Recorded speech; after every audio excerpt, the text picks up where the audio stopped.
श्री गणेशाय नमः। शनि प्रदोष कथा शनिवार। गर्ग आचार्य जी ने कहा है, महामते आपने शिव शंकर शंभु को प्रसन्न हेतु समस्त प्रदोष व्रत का वर्णन किया है। अब हम शनि प्रदोष विधि सुनने की इच्छा रखते हैं, सो कृपा करके सुनाइए। श्री सूतोवाच। श्री सूत जी कहते हैं कि हे ऋषि वृंद, निश्चयात्मक रूप से आपका शिव पार्वती के चरणों में अत्यंत ही प्रेम है। मैं आपको शनि त्रयोदशी अर्थात शनि प्रदोष व्रत के विधि को बतलाता हूँ, सो ध्यान से सुने। प्राचीन काल में पुरातन एक कथा है कि एक निर्धन अत्यंत ही गरीब ब्राह्मण की स्त्री दरिद्रता से दुखी होकर के शांडिल्य ऋषि के पास जाकर के बोली, हे महामुने, मैं अत्यंत दुखी हूँ, दुख निवारण का उपाय बतलाइए। मेरे दोनों पुत्र आपकी शरण में हैं। मेरे ज्येष्ठ पुत्र का नाम धर्म जो कि राजपुत्र है, और लघु का नाम जो है अर्थात छोटे बच्चे का नाम है शुचिव्रत है। हम दरिद्री हैं, आप ही हमारा उद्धार कर सकते हैं। इतनी बात को सुनकर के ऋषि ने शिव प्रदोष व्रत करने के लिए कहा। 18 सहस्राणि ऋषिया सौनकाद्या 88,000 सौनका ऋषि वृंद वहाँ एकत्रित हुए थे। इस प्रकार से जो है तीनों प्राणी प्रदोष व्रत करने लगे, अर्थात उस माता के दोनों बच्चे और स्वयं माता, ये तीनों जो है भगवान शिव शंकर भोलेनाथ का प्रदोष व्रत करने लगे। कुछ समय के पश्चात प्रदोष व्रत आया। तीनों ने व्रत का संकल्प लिया। छोटा लड़का जिसका नाम शुचिव्रत था, एक तालाब पर स्नान करने को गया तो उसे मार्ग में अर्थात रास्ते में स्वर्ण कलश, सोने का कलश धन से भरपूर मिल गया। उसको लेकर के वह घर आया। प्रसन्ना नाम भोया, प्रसन्न होकर के खुशहाल होकर के बोला, हे माता कि मैं जो है माँ यह धन मार्ग में प्राप्त हुआ है, अर्थात उसने अपनी माता जी से प्रसन्न मुद्रा में आकर के बोला कि हे माता, जो यह स्वर्ण कलश है धन से भरा हुआ है, ये मुझे रास्ते में प्राप्त हुआ। माता ने धन देख करके शिव की महिमा का वर्णन किया। राजपुत्र को अपने पास बुला करके बोली, देखो पुत्र, यह धन हमें शिव जी की कृपा से प्राप्त हुआ है, अतः जो है आशीर्वाद स्वरूप प्रसाद के रूप में दोनों पुत्र आधा आधा बांट लो। माता का वचन सुन राजपुत्र ने शिव पार्वती जी का ध्यान किया और बोला, पूज्य, यह धन आपके पुत्र का ही है, मैं इसका अधिकारी नहीं हूँ। मुझे शंकर भगवान और माता पार्वती जब देंगे तब लूँगा। इतना कहकर वह राजपुत्र शंकर जी की पूजा में लग गया। एक दिन दोनों भाई को प्रदोष भ्रमण का विचार हुआ। इस प्रकार से वह सभी लोग जो है घूमने के लिए प्रदेश भ्रमण के विचार से निकले। तो उसी समय जो है प्रदोष व्रत का समय भी था।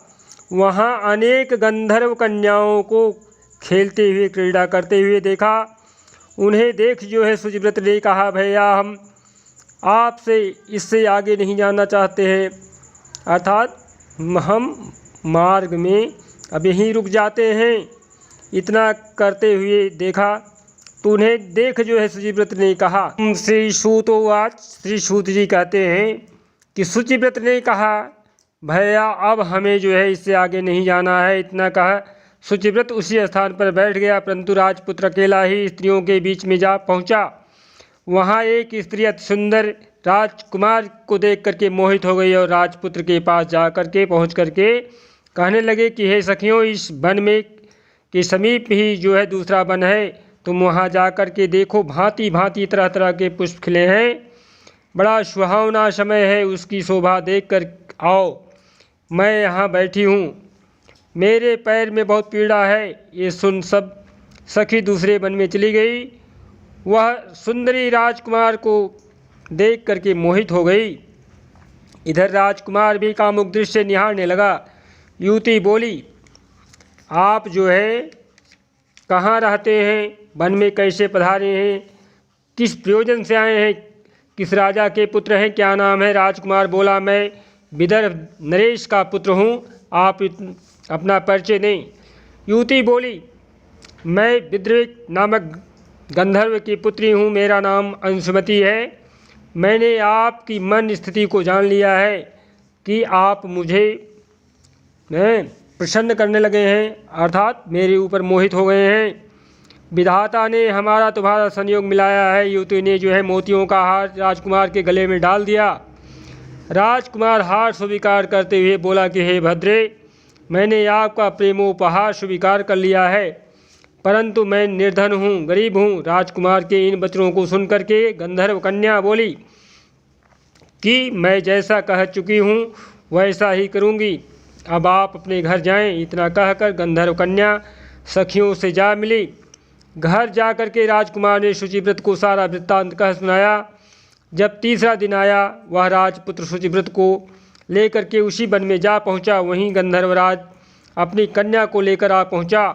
इन दोनों राजकुमारों को देख आसन दे करके कहा कि मैं कैलाश पर गया था, वहां शंकर जी ने मुझसे कहा कि धर्मपुत्र नाम का राजपुत्र है जो इस समय जो है राज्य विहीन निर्धन है, मेरा परम भक्त है। हे गंधर्वराज, तुम उसकी सहायता करो। मैं महादेव जी की आज्ञा से इस कन्या को आपके पास लाया हूँ, आप इसका निर्वाह करें।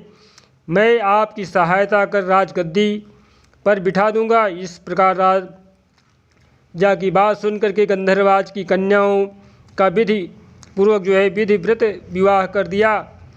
विशेष धन और सुंदर गंधर्व कन्या को पाकर के राजपुत्र अति प्रसन्न हुआ।